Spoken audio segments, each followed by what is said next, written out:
Así lucían las playas este fin de semana y largas filas de vehículos se observaron en el peaje de la autopista Palín-Escuintla, mientras en diferentes iglesias buscan mantener vivas las tradiciones ante la suspensión de las procesiones. Tenemos los detalles de esto y más en esta emisión dominical.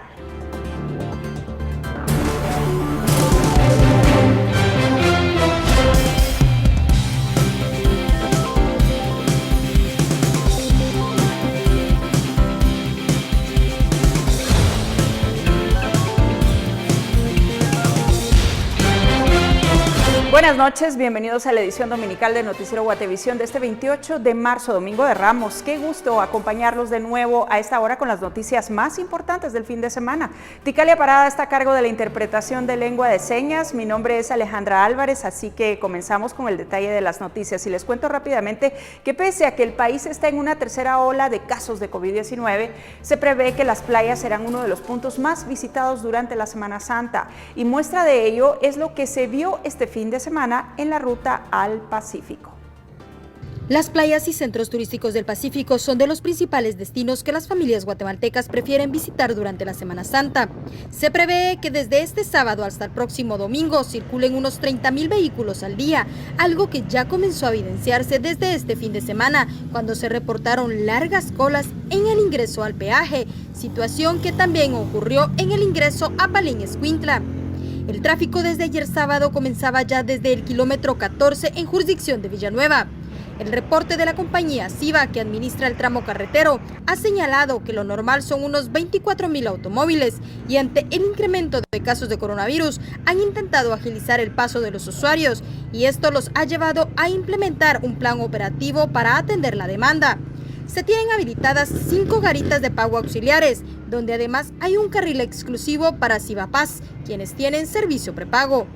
Para eficientizar el paso de los vehículos, han decidido reducir el costo, que actualmente era de 15,25 centavos para automóviles livianos, pero desde el 31 de marzo al 4 de abril, el cobro será de 15 quetzales exactos.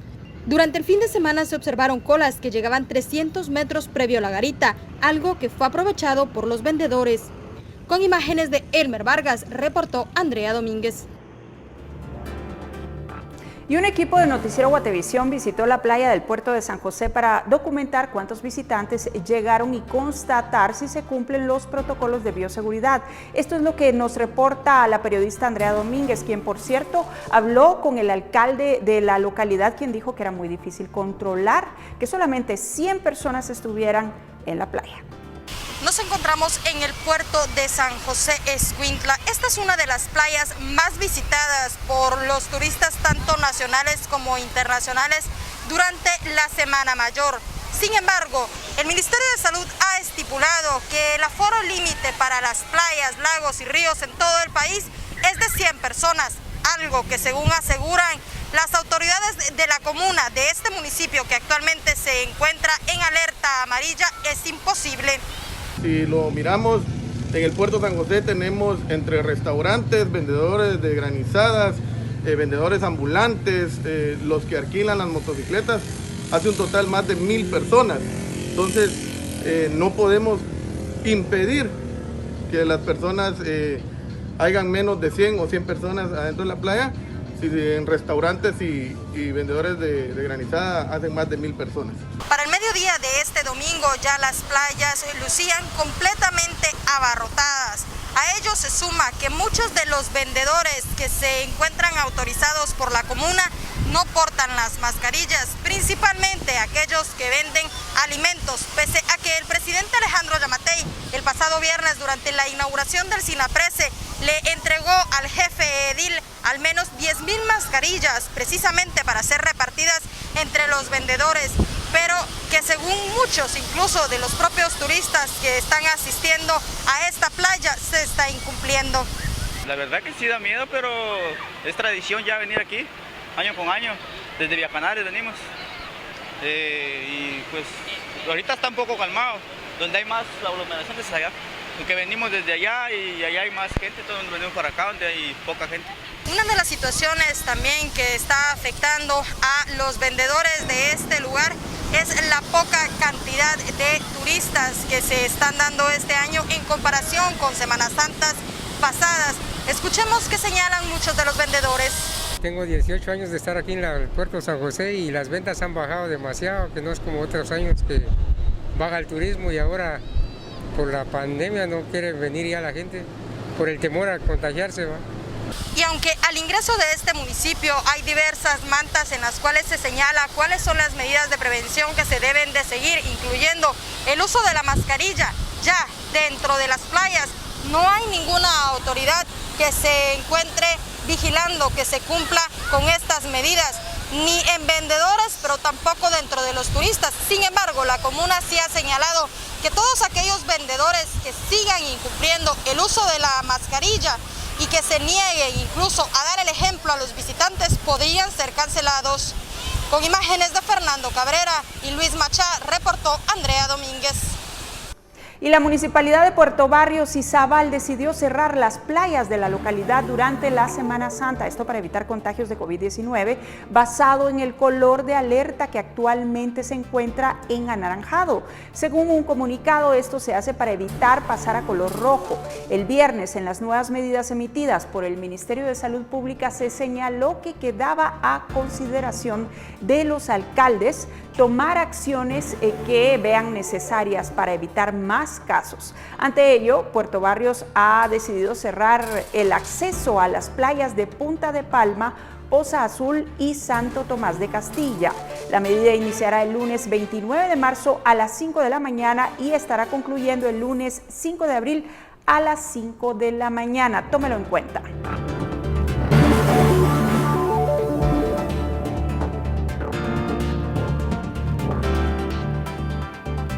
Y como ustedes saben, Antigua Guatemala es uno de los lugares más visitados durante la Semana Santa, cuyo semáforo epidemiológico se encuentra actualmente en alerta anaranjada. Este fin de semana, pese a que no se desarrollaron actividades masivas, se observó a varias personas en el Parque Central, pues fue uno de los lugares más concurridos. Sin embargo, el Ministerio de Cultura también se encuentra desarrollando eventos para conmemorar algunas fechas. Uno de los sitios en donde estuvo presente pues la concurrencia es el Museo de Arte Colonial, en donde se desarrolló el evento Una Noche de Luna. En el museo también se han instalado varias alfombras que han sido realizadas por las familias antigüeñas.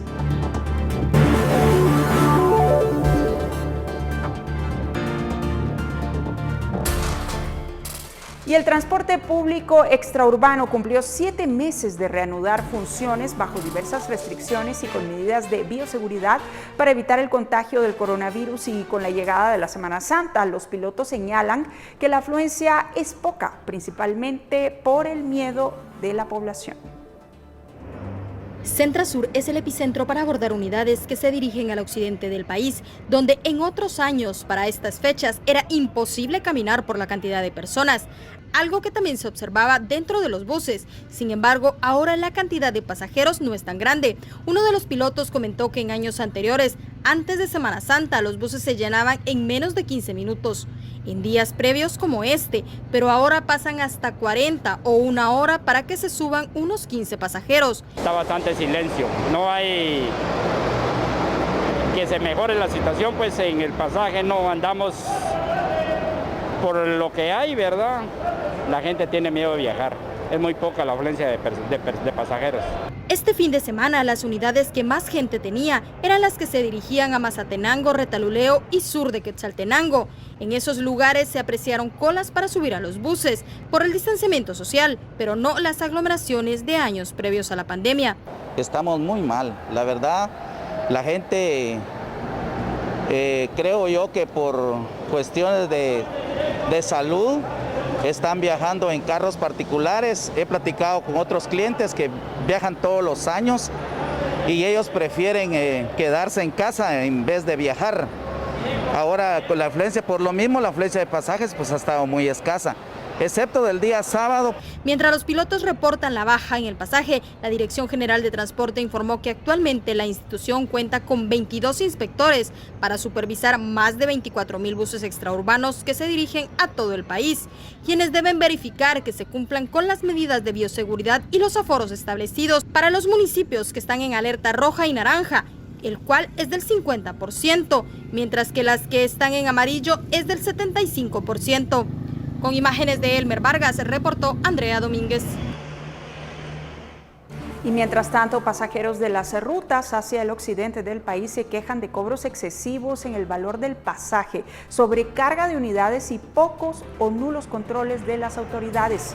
La 41 calle de la zona 8 de la capital y en cercanías al Trébol se han convertido en la terminal de las unidades que se dirigen a lugares como San Marcos, Sololá, Chimaltenango, Quetzaltenango o Huehuetenango.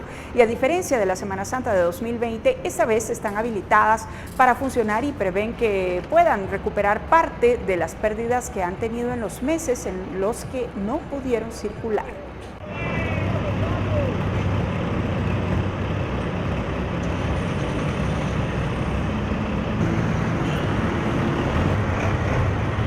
Y precisamente un pasajero que se dirigía a Santa Clara, La Laguna, Sololá, comentó que la mayoría de unidades extraurbanas en las que él viaja van con aforos mucho más altos de los que permiten las autoridades y que en la mayoría se incumplen las medidas de bioseguridad, lo que es un riesgo para todos.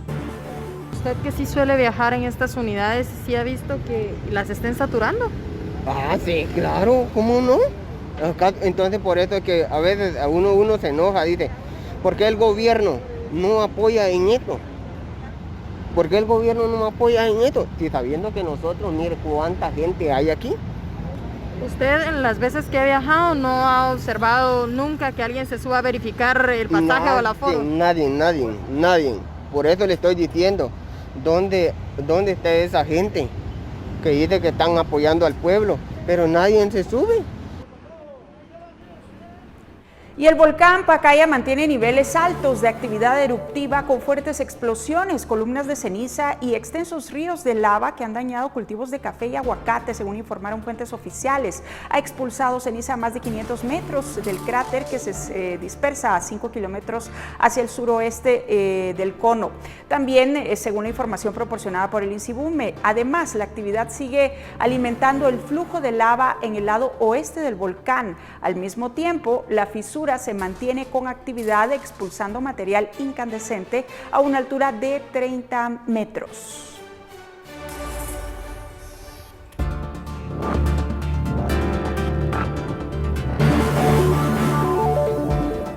Y ayer sábado se registró un enfrentamiento armado en la aldea El Tempisque, Hualanzacapa, en donde murieron 2 hombres y otros 3 resultaron heridos de bala. Las autoridades no han informado de manera oficial qué ocurrió en el lugar, pero según el reporte policial se incautaron 3 fusiles, 2 tolvas y 3 vehículos. Uno de los automóviles decomisados tiene marca internacional. De acuerdo a la Policía Nacional Civil, una de las personas fallecidas tenía unos 35 años y a su costado estaba un fusil y 2 tolvas, mientras que a la par del segundo fallecido había otro fusil. La policía reporta que el blanco del ataque sería Salvador Orellana, pero fue repelido por sus guardaespaldas. Ahí tiene las imágenes.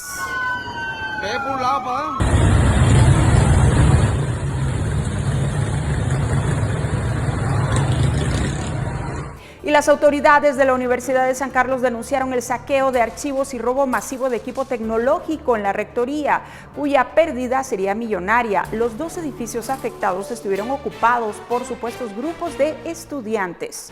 Desde septiembre del año pasado, pues como usted sabe, se ha informado de esto y tras ser liberadas, el personal administrativo junto con fiscales del Ministerio Público encontraron múltiples daños en las instalaciones y el robo de equipo de cómputo, materiales de oficina y archivos. Se confirmó que las cámaras de seguridad fueron bloqueadas para evitar la visibilidad y las puertas fueron violentadas y quebraron vidrios para poder ingresar por la fuerza en cada una de las oficinas. También se encontraron documentos desordenados y pues se teme la pérdida de sellos institucionales e información sensible. La USAC interpondrá una denuncia para que se determine la identidad de los responsables.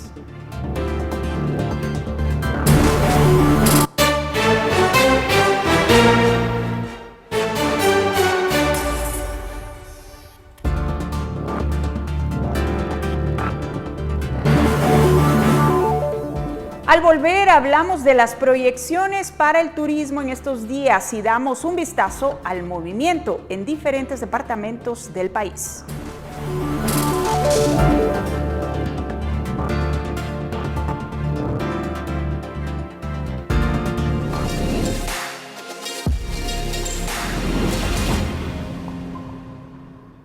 El turismo todavía no se recupera de los efectos de la pandemia. ¿Cuáles son las proyecciones para el sector en estos días?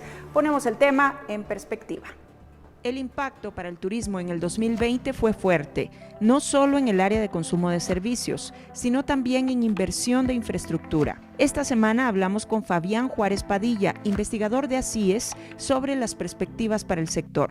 Los efectos del 2020 siguen presentes. Obviamente el impacto que dejó en términos de infraestructura productiva fue sumamente fuerte. 53% de los trabajadores pues, fueron despedidos en cuanto al sector turismo durante este tiempo y debido a que cayó la facturación en más o menos 84%. Ahora bien, pues al final de cuentas 2020 cerró una caída de prácticamente 78% del ingreso de divisas por turismo y viajes que se registran en la balanza cambiaria del Banguat y se estima que más o menos entre 16 y 17% de las empresas turísticas registradas en el INGUAT pues pudieron haber quebrado por la pandemia. En condiciones normales, esta temporada era considerada alta y el turismo internacional mostraba este comportamiento. Estamos hablando de que el 45% de los turistas que ingresaban al país en años anteriores pues venían de El Salvador, 13% de Estados Unidos, 7% de Honduras, 5% de los cruceros y 4% de México. Y estos dos últimos, cruceros y México, pues no se espera que vengan turistas, principalmente por las disposiciones decretadas por el gobierno mexicano de cerrar las fronteras y los cruceros que todavía no están entrando al país. Y en cuanto a los salvadoreños, pues sí se ha habido caídas muy fuertes en cuanto al turismo y era muy común que en épocas como estas, en temporadas de Semana Santa, pues los turistas salvadoreños entraran al país. Los números bajaron drásticamente del 2019 al 2020. Sin embargo, se espera que en el recuento del consumo de la Semana Santa de este año, el turismo interno dé un respiro al sector.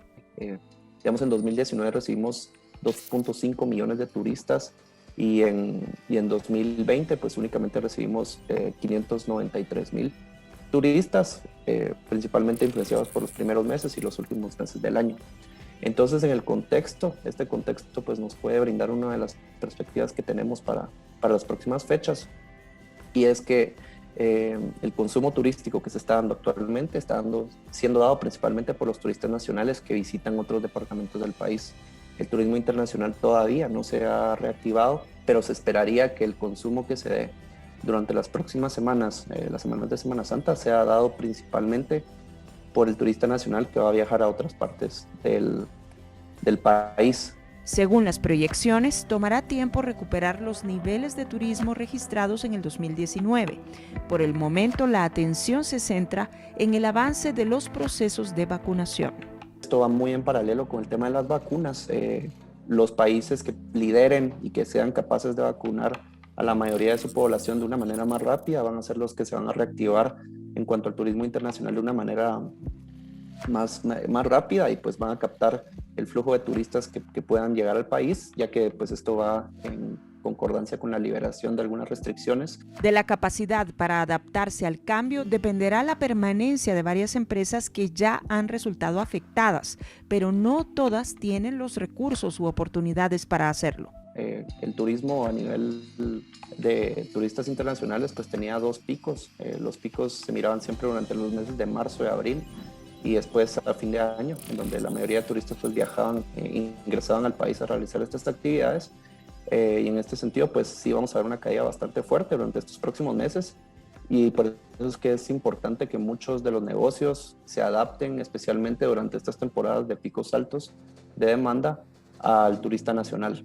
No todas pues lo hacen de igual manera. Hay algunas pues que están enfocadas y siempre han estado enfocadas al turista internacional, pero hay otras que se han logrado adaptar al ofrecer paquetes a los turistas nacionales, y a ofrecer otro tipo de actividades que generalmente pues no se ofrecían al turista internacional. El 2021 todavía no ha dado muestras de mejoras para muchos sectores y el turismo es uno de ellos. De la búsqueda de alternativas depende que muchas empresas sobrevivan y que esto no siga impactando en la economía de miles de hogares por la pérdida de empleo.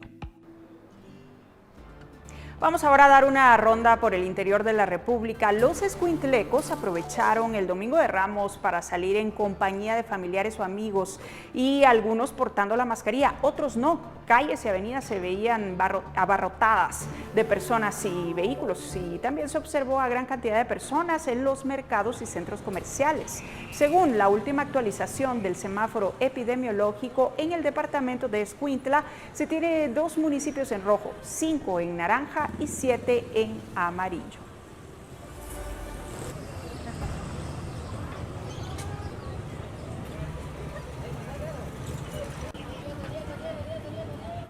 Y vea usted, las aglomeraciones en el mercado de artesanías más grande de Quiché, ubicado en Chichicastenango, eran grandes. Las autoridades decidieron colocar la tradicional venta de miel de abeja en una de las calles más concurridas del mercado, lo que dejó aglomeraciones también. Además, a pesar de estar cerrada la Iglesia Católica, la venta de ramos de flores en celebración al Domingo de Ramos se desarrollaba de forma normal. A pesar de que no habrán procesiones, miles de personas pues hacían compras para prepararse y así celebrar la Semana Santa en el municipio, lo que no se pudo hacer el año pasado por el cierre del país. En el mercado de artesanías de Chichicastenango convergen vecinos de muchos municipios de Quiché. El tránsito se empieza a complicar, aunque las autoridades dicen que a partir del miércoles santo se registran los días más fuertes, cuando empiecen a regresar las personas que viven y trabajan especialmente en la ciudad de Guatemala.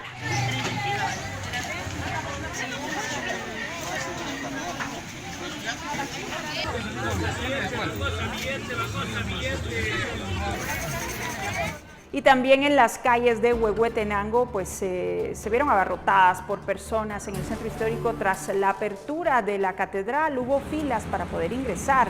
En los diferentes centros turísticos se registró la llegada de viajeros de diferentes partes del país. Autoridades realizan operativos en bares, discotecas y poco se hace en los lugares turísticos en donde se trata de cumplir las medidas sanitarias.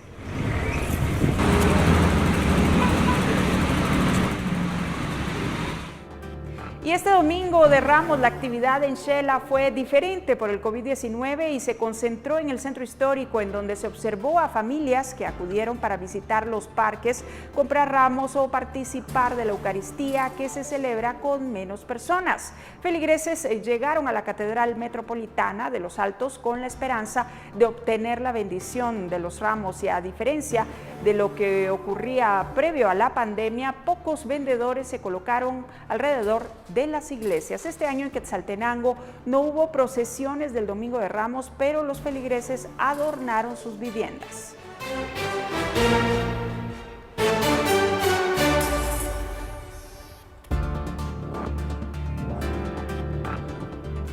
Vamos ahora a conocer la actualización de casos de COVID-19 en el país. El Ministerio de Salud Pública reportó este domingo otros 327 casos nuevos de coronavirus para hacer un total acumulado de 193.377 desde el inicio de la pandemia.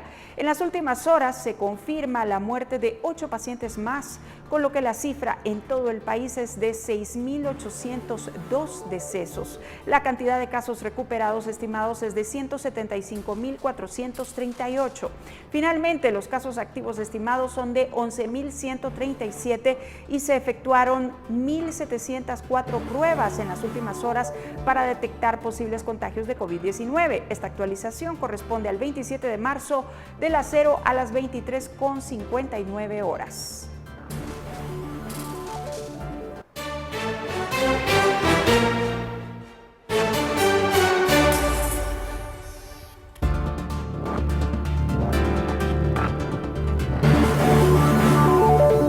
Al volver, la secretaria de Estado de Asuntos Exteriores de España estuvo de visita en Guatemala. Le contamos los motivos al regresar.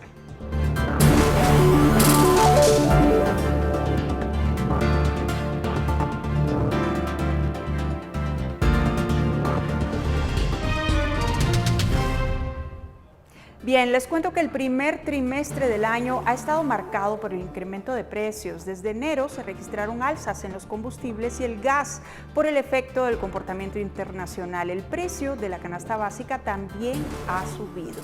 Y bueno, vamos ahora a contarle que la inflación de estos primeros meses del año está entre un 3 y un 5%, lo que supera la meta establecida por el Banco de Guatemala. Las autoridades aseguran que es un efecto temporal. Según el Instituto Nacional de Estadística, el ritmo inflacionario a febrero fue el más alto de los observados en los periodos del 2014 al 2020. Y para que usted se dé una idea, la canasta básica de alimentos, que incluye 34 productos básicos, registró un incremento de 2.66 quetzales en febrero con respecto al primer mes del año, situándose en 2.987 quetzales. El comportamiento del consumo en las siguientes semanas marcará las proyecciones del año.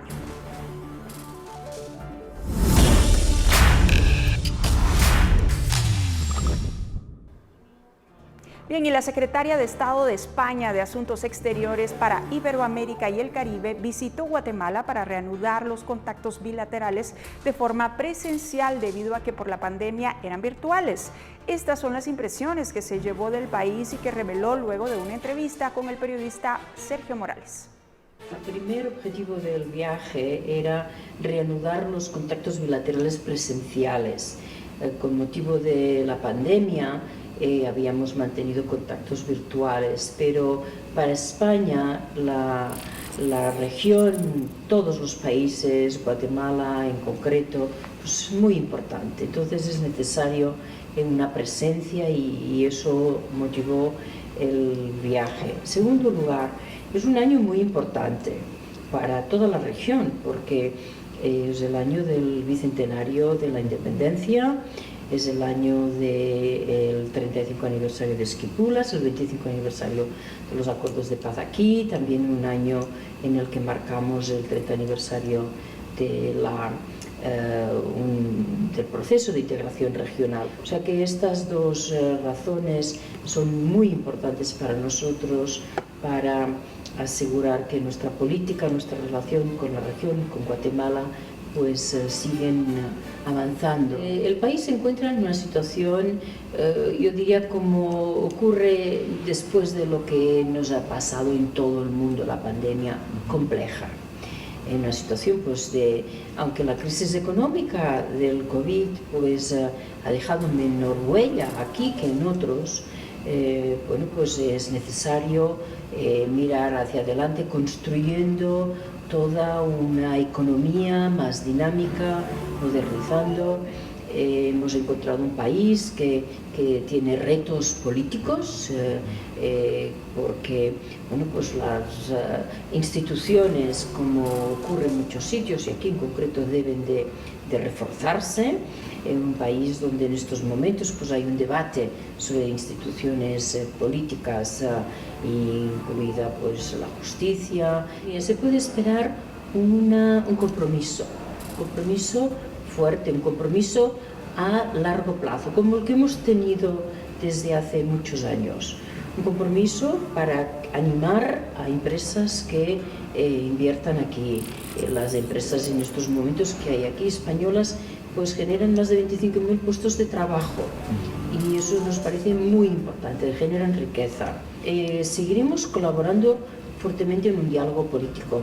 Trabajamos juntos en el sistema de cumbres iberoamericanas. Vamos a apoyar si los países centroamericanos así lo deciden, en la integración regional. España se ha beneficiado muchísimo de vivir conjuntamente, intensamente con los otros países de la Unión Europea. Yo quería subrayar que nuestra experiencia en Europa ha sido muy buena. Todos los países de la Unión Europea, los miembros, han mejorado social, económicamente, en todos los aspectos, gracias a la integración. Lo que nos hace pensar que otras regiones también pueden tener esta trayectoria. Lo que nosotros no debemos es decir de qué manera ni a qué ritmos. Debemos dejar que los países de la zona, de la región, decidan sus propios caminos. Por tanto, nosotros podemos ofrecer experiencias, podemos ofrecer ideas y lo queremos hacer de una manera absolutamente incondicional. Cada región debe de optar por su propio modelo de integración. Pues eso depende pues, de que los marcos jurídicos, los marcos de atracción de inversiones sean marcos estables, en lo que los empresarios hablan de seguridad jurídica, que el país tenga unas personas preparadas, con buenos niveles de educación, eso es muy importante, y las empresas que están trabajando aquí están muy satisfechas. Pues lo miramos como un tiempo de recuerdo de una historia común, de unas vivencias que nos han unido. Tenemos tanta riqueza compartida, la lengua, por ejemplo, ¿no? Pero sobre todo lo miramos como un momento de echar la vista al futuro. Nos interesa un bicentenario que construya nuevos lazos, que permita trabajarnos para un desarrollo social, económico, sostenible. Pero yo creo que estoy convencida de que sabremos encontrar el marco de esta relación futura, que debe ser la base, bueno, pues para los próximos 100 y 200 años.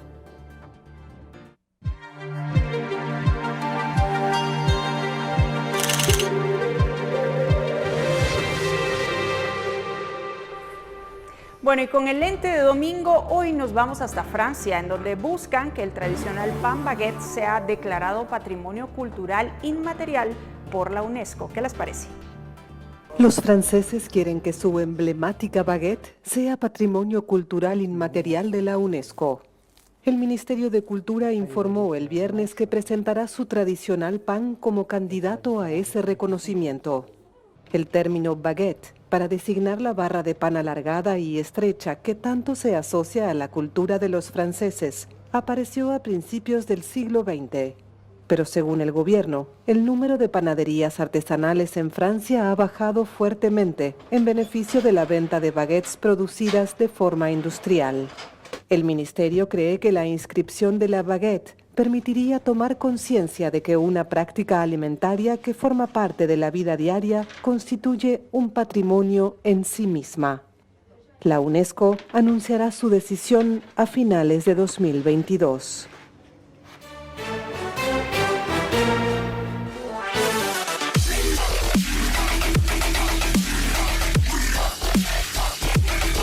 Toyota presenta. El Salvador recibió hoy la mitad de las 2 millones de vacunas anti-COVID adquiridas a la empresa farmacéutica china Sinovac, mientras el país centroamericano se apresta a ampliar su campaña de vacunación a los maestros antes del regreso planeado a clases. Se trata del cuarto lote de vacunas que El Salvador recibe luego de la compra que hizo a la firma AstraZeneca y de las que obtuvo de la iniciativa COVAX de la OMS para proveer vacunas a países desfavorecidos. El presidente de El Salvador, Nayib Bukele, agradeció en Twitter al gobierno chino por su ayuda. Un proceso que no se ha detenido desde el primer día en que llegó. Y vea usted, músicos en escena, focos a toda potencia y 5,000 asistentes bailando sin distancia de seguridad. La música en vivo resultó en Barcelona para un ensayo clínico que busca formas seguras de celebrar eventos masivos con el COVID-19. Pruebas de antígenos, mascarillas para todos los asistentes y una avanzada ventilación hicieron posible una fiesta, una excepción en una Europa casi totalmente cerrada por las restricciones pandémicas. Habrá que conocer los resultados.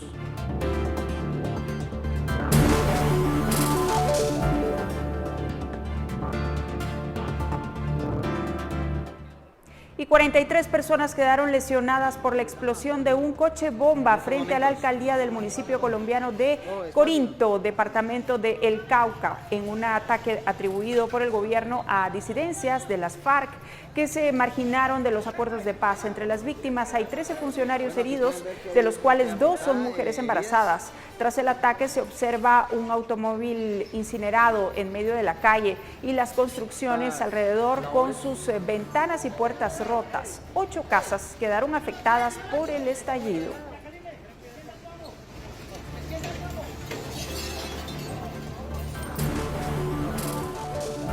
Y el atentado suicida con bomba contra una catedral de Indonesia este domingo de Ramos dejó un saldo de al menos 20 heridos. Fue perpetrado por 2 miembros de un grupo yihadista pro Estado Islámico acusado de otros ataques contra iglesias, incluido en Filipinas en 2019. Los atacantes murieron cuando irrumpieron en una motocicleta en el recinto de la catedral de la ciudad de Makassar.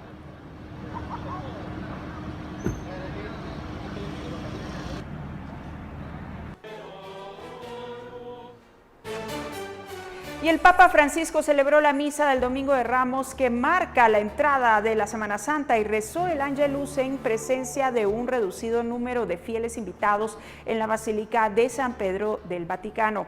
El Papa recitó sus homilías ante un centenar de fieles y 30 religiosos. La tradicional procesión de los fieles portando ramos de olivo fue cancelada para cumplir con las normas sanitarias y Francisco los bendijo a distancia desde el altar. El Papa pidió rezar por todas las víctimas de la violencia, especialmente las del atentado suicida perpetrado esta mañana en Indonesia, frente a la Catedral de Makassar.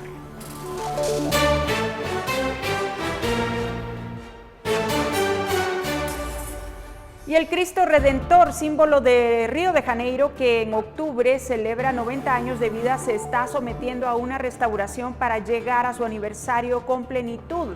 La arquitecta responsable de las obras explica que la estructura externa ha sufrido un proceso de desgaste por el sol, la lluvia, los rayos y las diferencias de temperatura. Ubicado a 710 metros de altura sobre el nivel del mar, en la cima del Cerro del Corcovado, la estatua de concreto recibe casi 2 millones de visitantes por año. La restauración incluye una radiografía del estado de su revestimiento, de su armadura de hierro interna y de las filtraciones de humedad en su estructura.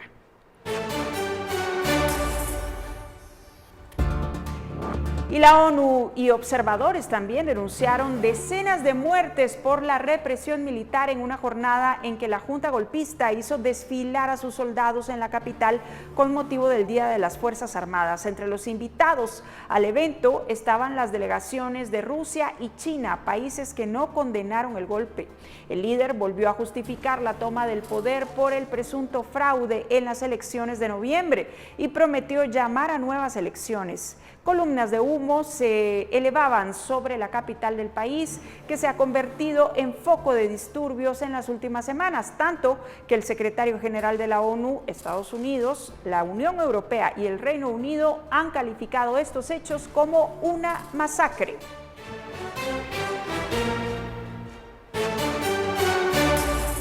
Y el líder opositor venezolano Juan Guaidó informó que contrajo COVID-19 con síntomas leves y que se encuentra en aislamiento. En su cuenta de Twitter publicó que tras 4 días de cuarentena por algunos malestares y pese a haber tomado precauciones, ha dado positivo para COVID-19. Añadió que sigue las indicaciones médicas para recuperarse y cumplir con su deber. Guaidó se contagió en medio de una segunda ola del virus en Venezuela.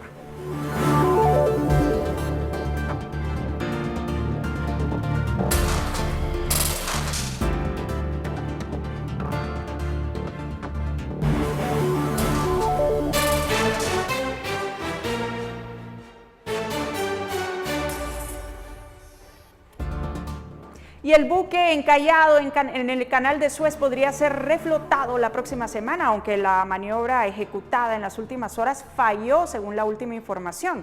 Varios buques de carga se mantienen varados. Esta es la nota. Los próximos días serán claves para el desbloqueo del canal de Suez.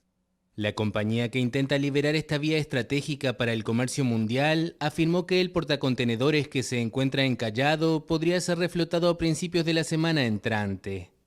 El responsable de la autoridad egipcia del canal matizó las primeras informaciones que atribuían el encallamiento a los factores meteorológicos.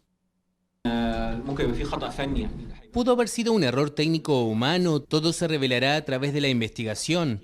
Muchos errores pueden haber sido causas, pero aún no podemos probar nada. La única razón clara es que hubo fuertes vientos y una tormenta de arena, pero esos no son los únicos errores, ya que otros se revelarán durante la investigación. Desde el miércoles las autoridades intentan desencallar el navío de más de 220.000 toneladas y 400 metros de eslora, atascado en el sur del canal. Según una revista especializada, más de 200 buques fondeaban el viernes en los dos extremos y en la zona de espera situada en el centro del canal, generando importantes retrasos en la entrega de petróleo y otros productos que tuvieron una breve repercusión en el precio del oro negro el miércoles. La publicación estimó que el portacontenedores está bloqueando el equivalente a unos 9.600 millones de dólares de carga cada día.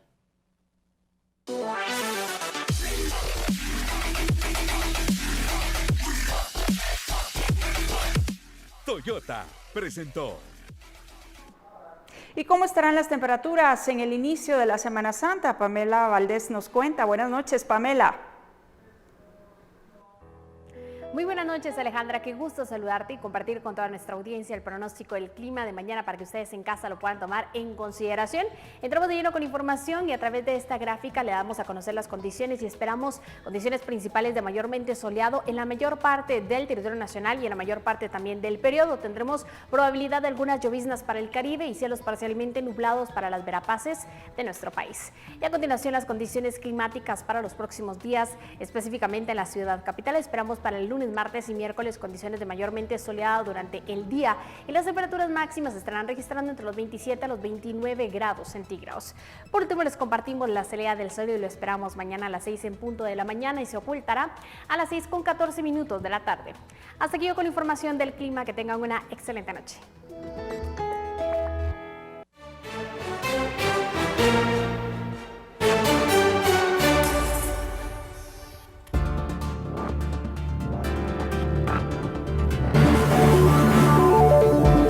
¿Qué resultados dejan las actividades deportivas del fin de semana? Se lo contamos al regresar del corte comercial.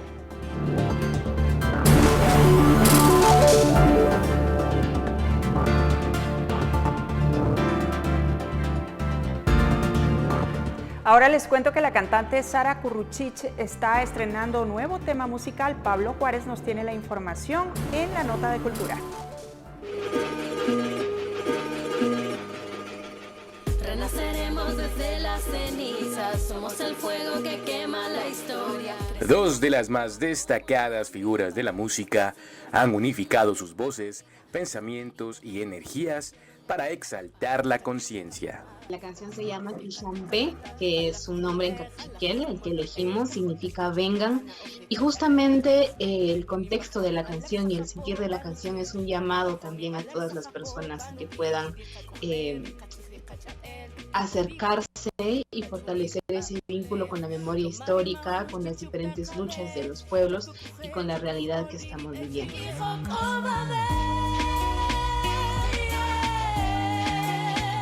Rebecca Lane, autora principal del tema, asegura que esta es una colaboración muy esperada e innovadora, la cual forma parte de su EP titulado Llorando Diamantes. Esta es una canción que yo empecé a escribir en el 2019 y Sara y yo pues ya teníamos varios años de plantearnos en hacer una colaboración juntas, pero nunca lo habíamos concretado y la invité a participar en la canción pues rapeando en cachiquel, que es la primera vez que ella lo hace en una canción. Entonces digamos, bueno, de mí van a poder escuchar un poco como el posicionamiento político del cual partimos para hacer esta canción, y de Sara van a poder escucharla rapeando, que quedó increíble.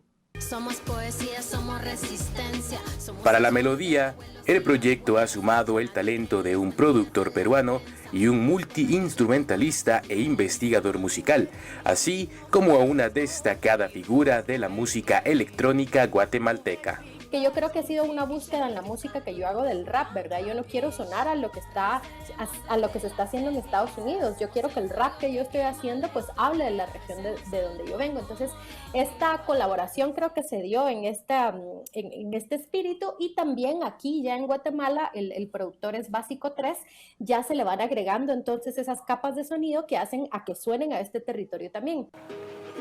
Además, el videoclip, cuyo equipo de producción estuvo conformado en su mayoría por mujeres, fue grabado en un memorial a las víctimas del conflicto armado interno, el cual se ubica en San Juan, Comalapa. Y la Fundación de Antropología Forense, juntamente con CONAVIGUA, que es la Coordinadora de Viudas de Guatemala, entre el 2002 y el 2003 hicieron un trabajo muy importante que fue de la exhumación también de 2 fosas en este lugar. Se encontraron, en el 2018 regresaron 172 osamentas, y CONAVIGUA lo que hizo para dignificar también la vida de estas personas, de nuestras hermanas y nuestros hermanos, fue hacer una construcción de un memorial para poder tener y un espacio, no lo quisiera yo nombrar como un cementerio, sino más bien es un espacio donde la gente puede llegar a poner sus velas, a poner sus flores. El tema Quichampé ya se encuentra disponible en todas las plataformas digitales de música y su videoclip puede verse en el canal de YouTube de Rebeca Ley. Reportó para Noticiero Guatevisión, Pablo Juárez.